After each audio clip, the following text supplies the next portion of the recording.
Hello traders, this is Rich from tradesight.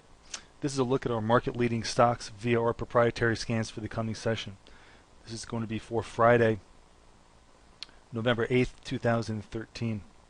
Remember, Friday is going to be the non-farm number for this month because of the shutdown kind of skewed everything.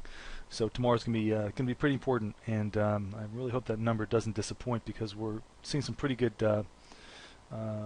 amount of sell signals here in the NASDAQ patch. We were pretty much skewed to the downside yesterday from the scans. We definitely are seeing that manifest itself today in the market. All the major averages are down about 1% or more. So definitely need to look for continuations and have some continuations to the downside available tomorrow.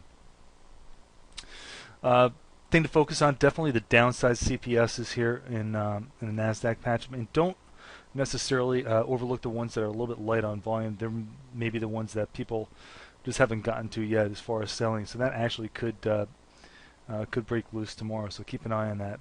Definitely the weaker stocks today. Adobe, 3% below the day's open. Amazon's really weak. Amazon's into that breakaway gap from the earnings. So make sure you take a look at that chart. Biogen starting to pick up some more weakness here, almost 3% lower. First Solar, the solar stocks are up a lot, and they're all getting hit very, very hard today. Win is down a lot. Netflix and Sign are very, very weak. Moving on to the financials, not a lot of signals here. Today's sell-off is more technology focused than broad-based, but the banks are pretty much weak across the board. The shares of ICE with a deal pending with New York Stock Exchange, still seeing some pretty good volume. Goldman Sachs notably weak today. That one's the one that's really sticking out. That was more than 2% below the day's open. Energy names are kind of a mixed bag.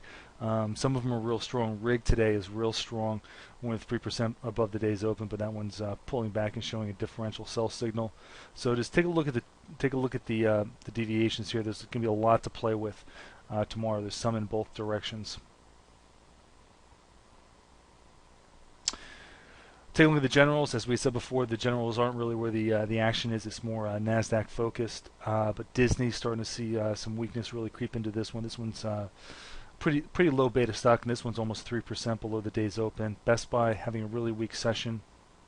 We got a couple of signals here on both sides, but no real general bias in the generals like we did see in the NASDAQ patch. Housing names really weak. A couple of volume bumps here. We got a volume bump in Toll Brothers and a camouflage sell signal. Got a volume bump in NVR. We've got downside CPS signals in both Home Depot and Lowe's. Transports, not really kind of the focus today, but you know they're actually pretty weak for this low beta sector, and they were very weak yesterday. And finally, the commodities. Commodities are mostly a little bit weaker today with what the ECB did. Dollars are much stronger. That generally makes for firmer bidding on the opposite side, which makes the commodities actually fairly weak. So we're starting to see some downside signals here. A couple CPSs, Arch, Freeport, and US Steel seeing some downside interest. We've got volume bumps in AA and ABX. Gold's in this little precarious spot on the chart right now, so take a listen to the market preview and make sure you're aware of where those break levels are. And if we do start to roll, don't be afraid to short it. All right, folks, as always, thanks for listening. This has been Rich for tradesight.